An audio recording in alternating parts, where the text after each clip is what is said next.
What will the housing market look like in 2014? Welcome to the Wall Street Journal. I'm Simon Constable, and Professor Robert Shiller, Nobel laureate in economics, joins us now, well known for the Case-Shiller Home Price Index. Thank you for being here. Where do you see housing going from here? Well, the housing market has historically shown a lot of momentum, and it's been going up since the spring of 2012, and it probably will continue to go up. Moreover, we have a futures market at the Chicago Mercantile Exchange, which is predicting further price increases. Not spectacular. They were kind of spectacular last year. Maybe they'll slow down. Last year it was well over 10% increases nationally.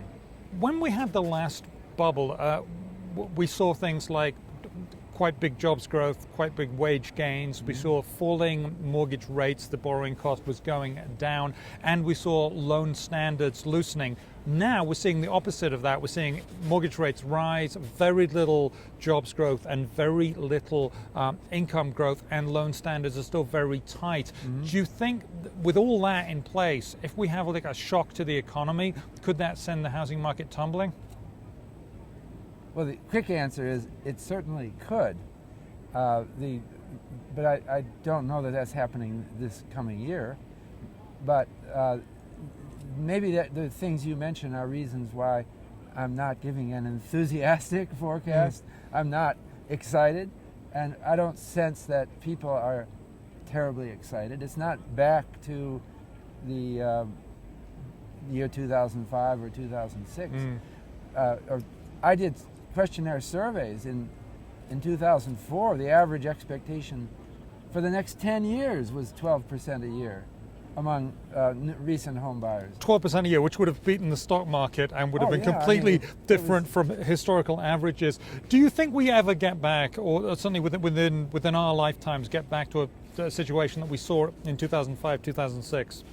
Well, I'm of two minds on that. One mind is, well, these things don't happen very often.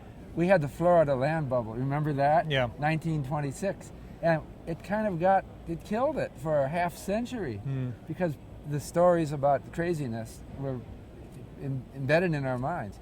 But the other side of it is that it seems like there's bubbles brewing all over the world.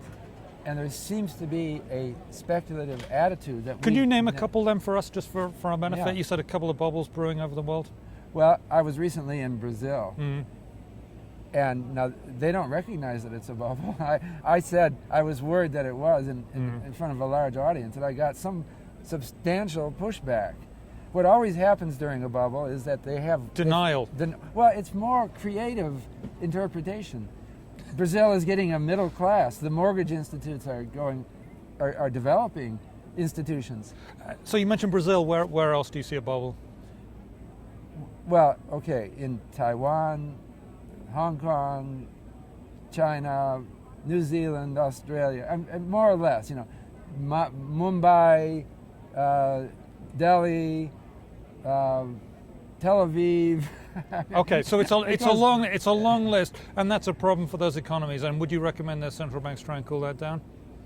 Well, I mentioned Tel Aviv last. Stanley Fischer is famous when he was head of the Bank of Israel for doing just that.